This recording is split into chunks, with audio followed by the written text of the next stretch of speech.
with me while I talk about my grief journey and getting out of depression and how it's been since losing my mom. I am in town. I'm wearing a matte lipstick tonight, so I gotta get my lips looking good.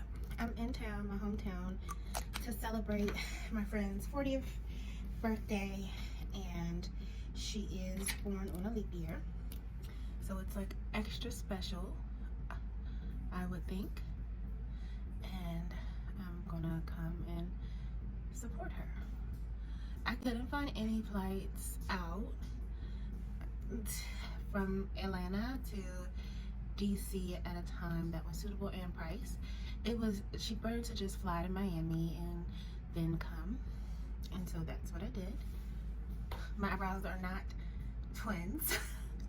They are siblings. So I am basically here to celebrate her. Today I had lunch with my grandmother, and I would say that the grief process may have been easier if I was home in DC with my family and like could hang out with them. Being in Atlanta, you know, and not having the strongest support system has been really challenging, I would say. Very, very, very challenging. Not, you know, I would be wrong if I said that you know, it wasn't, because some days I just want to like sit and cry. But I talk to my grandmother often, and during our last conversation, I'll remember this, and she asked me, was I sad because I'm sad, or am I sad because I miss my mom? Like, be true to myself and find out like why I'm really sad, you know. And she wasn't telling me to get over it or anything, but she was just kind of like asking me to figure out why I'm sad. And that, I'm telling you, really changed the game for me. And the next day I made a decision to just not be sad. And I know that that's not easy, or like something that people can just wake up and decide, oh, today I'm not going to be sad.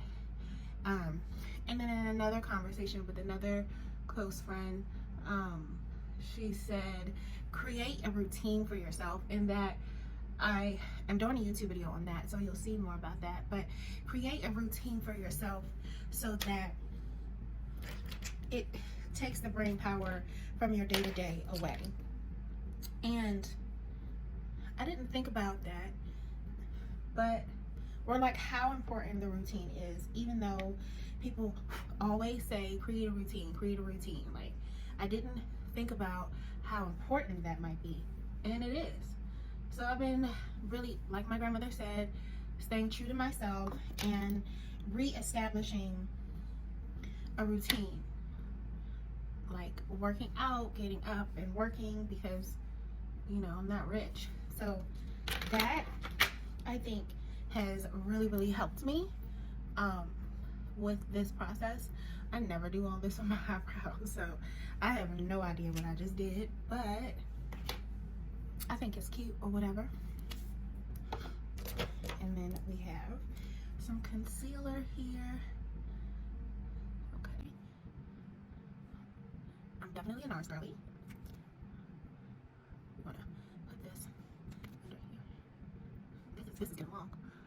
So I would say, even though I'm not close to my family, talking to my family every day really helps, and talking to people who understand me as a person, you know, because it's really hard for me to kind of like, may have done this a little backwards, because like you're gonna want to set your concealer, and the time to set it is when I do my eyebrows, I mean my eyelashes, but whatever.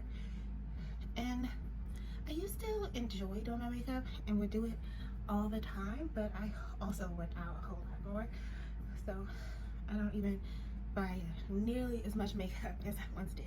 But talking to my grandmother, talking to my family, and video chatting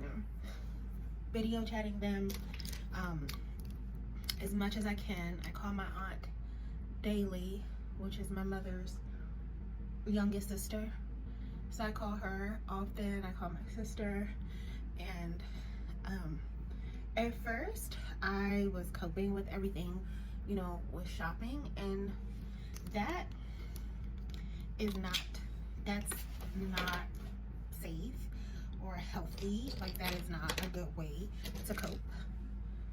So I kind of like stopped doing that. I mean, I did get myself a little something in Miami, but it is something that I wanted. So I'm not going to beat myself up about that because it was on my wish list. It was definitely not impulse buy because it was on my wish list. And then now we set, which is probably my favorite thing to do, is like set.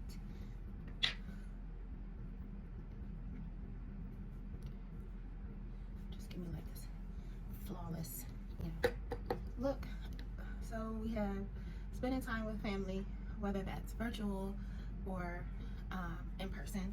And I fly back home pretty frequently, and that's another reason why I feel like I can't attach myself to Atlanta, because I fly home so much. So it's like, how can I really build community and, like, you know, get to know people if I consistently go back home? You know, like, how does that even work, you know?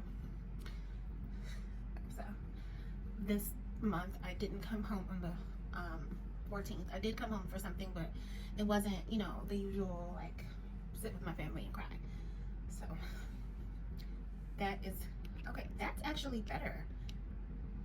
This light is actually better. I guess I have to like plug it up. Plug it up for it to work. I got this new lighter. Okay, there you go. I don't have my setting spray, so I'm just gonna go over working out, spending time with friends and family who know me, traveling. Right after my mother passed away, I went to Tulum, and that was really fun. It was on a solo trip. I enjoy solo traveling, so I have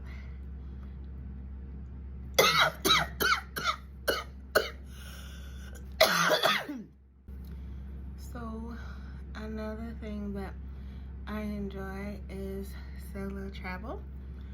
So right after my mom's, you know, I'm not from here. So, you know, I just try to just do my best.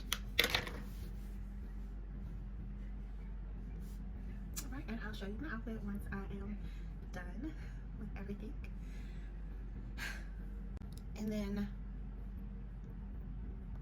after Tulum, I waited some time and I went to Houston with my sister. And then before coming home to celebrate my friend, I went to Miami. So I just keep myself busy with travel and my family, working out, and just being around people who understand me first and foremost. I would say that that's like even more important than, you know, because I'm not from Atlanta, so I don't have much community. So I'm very careful about the people that I'm around, because I hope me sharing how I am dealing with this helps someone else, you know, like getting up, working, talking to my family, trying to meet friends, establishing a routine, working out. All of these things are like really helping me grapple with the depression and the grief of losing my mom. If you have any tips, please feel free to share them.